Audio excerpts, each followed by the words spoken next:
I had a YouTube user send me a message a couple of weeks ago, and I promised her that I was going to have something for her that week, but I didn't. So I apologize for not keeping my word. But I want to make sure that I gave a precise answer to the best of my abilities and just give the honest truth. She want to remain anonymous, and I can respect that and understand. It's a long message, so I just want to hit the main questions and the points that she entailed. And this is what she wrote. Let's see. Yeah, she said, "What are factors that would keep a black man from forming a relationship with a woman outside of those factors that are most commonly talked about, such as weight, kids, and attitude? Is there something else that black men look for once they surpass a certain level? Or could it be something that goes on within women where the way we're perceived is very different from how we see ourselves? In psychology, it's called Jacob's window, and another name I don't remember. But anyway, the theory goes that the way you see yourself in the world is very different in how other people see you. What are factors that would keep black men from being in a relationship with a woman? Not including, okay, I just read that. She kind of repeated herself on that one. Like I said, this is a long message, so I just underline the important parts. She said, "Now here's my question: what do women what do you tell women where that isn't a problem? I use myself for example. I'm fit. I don't have an attitude. I have no children. I'm a first generation college graduate and I don't wear my degree on my chest. I don't try to dominate a man that I'm dating. I'm okay with him being in that role. I'm smart, kind, affectionate, and respectful. I don't sleep around. I don't belittle or disrespect men, and I don't like thugs. I legitimately like black men, and I don't rely on that rhetoric of statistics. I don't think all men are in jail, uneducated, or on the DL. I'm well traveled, honest, patient, friendly, and whatever else you want to put in there. The men I've dated in the past, black and non black, have said I'm gorgeous. I'm not going to mention my looks in great detail, but I think I'm pretty cute.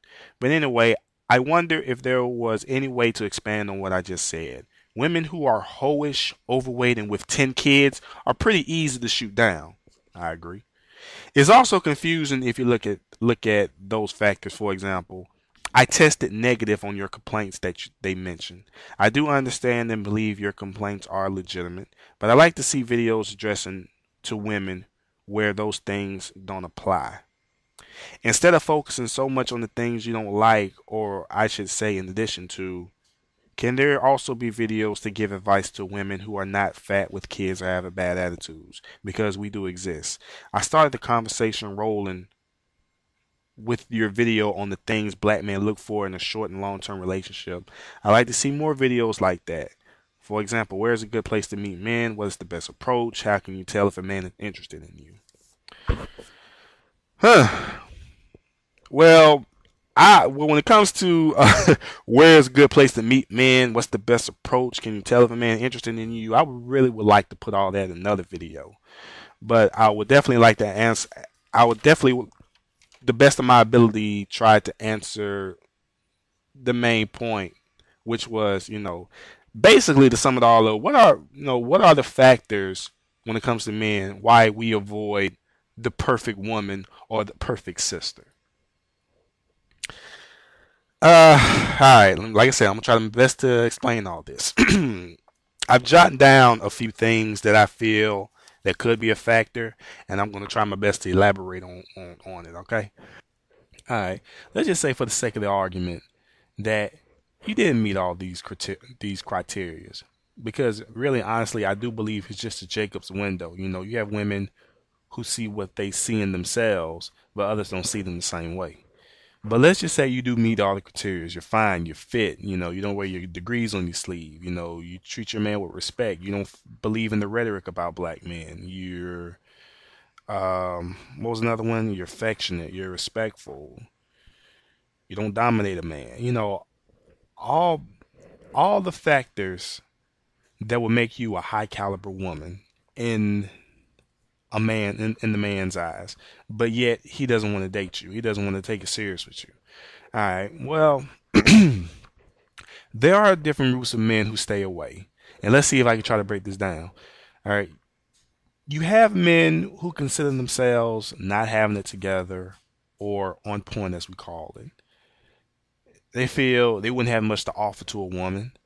The brothers who happen to work minimum wage, the brothers who work at a job that they feel is beneath them, they could have done better, but as of now, they don't have a choice. Brothers who know that they couldn't provide for a woman with the amount of income they're bringing in. I mean, during my college years, I was that brother. I was that brother who didn't want to get in a serious relationship with a woman because I didn't have it together. And I consider myself to be a good guy, but I didn't have it together. And in the position that I was in at the time, I knew that there were certain groups of women whom I observed or I heard say that money is not important, or other groups of women who say it is important, or women who say, I would get with a man who's not on point, but if he's pushing towards his goal, I would get with a brother like that. Or you have women who say, I don't want a man who's not trying to reach his full potential. Just staying stagnant doesn't work for me. You have women who would take a man who financially isn't there, but would try to mold him into her liking. These are the things when I was a non on point man was observing or heard women say. So I've came to the conclusion that I wanted to get my shit together first. Even if she was top of the line, the key was that I wasn't satisfied where I was. And if I'm not satisfied with who I am and where I'm trying to go in life, then how can I satisfy you, baby girl? How can I make the relationship work with you when I'm not pleased with the relationship that I have with myself? I had that type of mindset of I want to graduate college, I want to get a career to where I'm financially stable before I get serious. Honestly, it's a working process being in a relationship, and if you got so much on your plate, working, trying to achieve your dream, going to college, have bills stacked up, paying off your debt, then you really don't have the time to commit to someone when you're focusing on getting your shit together. I just want sisters like this one who wrote this message to understand and be aware that you do have brothers who have that sort of outlook when it comes to why brothers wouldn't want to get with a woman who just so happens to be the top of the line as you describe yourself. You have men who want to have it together before they push up on a woman like that. Okay. Now, let me see. Like I said, I've written some factors, and I'm just going to elaborate on them. All right. You also have certain groups of brothers who are persuaded or pressured by their guy friends to not be tied down to a woman, whether they're unsuccessful or successful in life. So they try to act differently around their friends, their homies, their companions, their amigos. You have those guys who feel they have an image to hold up in front of their guys. Hey, yo, my man, is that your girl? Nah, man, she's just a girl I'm just fooling with. Oh, okay, because I thought you was tied down, man. What, man? Come on, man. You know me, man. Can't no woman tie me down. I don't know, man. You look booed up, dog. It's not serious. You know what I'm saying? She was just a late nighter.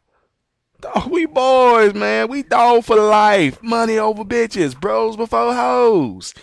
Even when the girl herself is neither or. But yes, there are brothers who have that sort of outlook on relationships or lack thereof. And it ends up having the woman assuming he no longer wants her or he knows that she's the best thing, but his stupidity has led him to pleasing and displaying an image to his homies that he's not the booed up, tied up kind of guy. And don't get it confused. Other races of men are just the same way. It's not just the brothers, but in this video, I'm focusing on my black people because her question was directed towards the lack of black relationships when it comes to this particular issue. But that right there is a possible factor as to why brothers wouldn't get with a woman who, as you describe, or what I would call a top-notch chick. Now, another factor would be you have men who want to keep their options open and want to date and get laid by every woman they see as beautiful.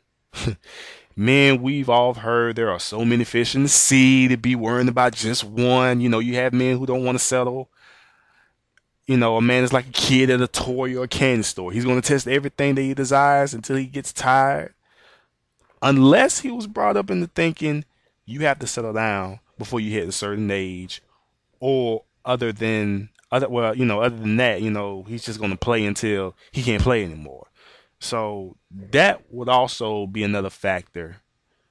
Leaving his options open, believing he can find another one like you or even better. He can care less about quality. He only wants quantity. you know. Another factor I wrote down was you have men who went through most of their life not sharing or willing to give up their share to a woman. Commitment is an allergic word to this particular type of guy. And as I said, relationships is a work in progress. Honesty, commitment, conversation, finances, the sex, being affectionate, avoiding temptation. All that plays a part. And you have men who feel that in a relationship, you have to share or give a part of yourself to another woman. You have men who grew up being an only child, and for the first time, if they're in a relationship with a woman, they have to adjust because it's not them anymore. That belief of what's mine can also be yours, or having to share what I have with you, you have men who don't want to do that. The will of not giving up a little space for you to come in. I have a two-door coupe. The passenger seat is empty. You can hop in, but I don't want you occupying that seat for an extended period of time. So you understand? So that is another factor that can come into play that you ought to be aware of. The belief of not waking up looking at the same woman every day, regardless if she's a top-notch, high-caliber chick. Now, the last factor I could come up with is you have men who believe that they cannot be faithful or stay committed to one woman. You have men out there who don't want to be in a relationship because they will be tempted to fool around with any women that he sees as, well, let's be real, smashable. You have men who see women as being smashable, a one-nighter, a cut buddy, a play toy. The women who don't understand that about a man, they get their feelings hurt. But the ones who know the business and the women themselves want the same thing, a cut buddy, a play toy, a one-nighter, they don't get hurt because they knew what they want and there was a limit. When you have two people who know that this is only a temporary relationship, it's all well. But if you have one of the two who can't grasp the idea, then it becomes a problem. You have men out here who don't want to commit, but they make the mistake of still holding on to the temporary chick, leading her into believing that this could be a relationship, or you'll get the women who understand that this was a one-time fling and will break it off by performing a solution known as ignoring him. See, these type of brothers have that selfish outlook of keeping the temporary chick on the leash and not trying to get serious. Or you have brothers who try to be players, but they fall for the first chick they got involved with and just hog the girl to herself. You have brothers who want women that are reliable when it comes to feeding his sexual desire, so he keep them on his payroll. You understand? You have brothers who are players and got a stable of top-notch women and keep them for bragging rights to his homies. Yeah, I got Keisha, Jalissa, Amber, Brandy, Sasha, and my main girl. He's just greedy for the pussy. That's the best way to describe it. So those would be some factors as to why a brother wouldn't get with a top-notch woman who just so happens to not have an attitude, overweight, and have kids. But like I said in the beginning, that's just the Jacob's window, that women perceive themselves as being perfect, claiming they're wifey material, when they're far from what the man would consider to be the perfect woman. Even if you don't have those kids or are overweight or have a bad attitude, there are other factors that will make you far from being a perfect woman in our eyes. And I discussed that in videos talking about independent black women. So that's about all I can think of, and I'm starting to run out of time. And if you think I left something out, or you want me to be a little more clear, like I said, message me, comment me, and I'll see if I can elaborate more on this detail. So until then, I'll holler at y'all, man.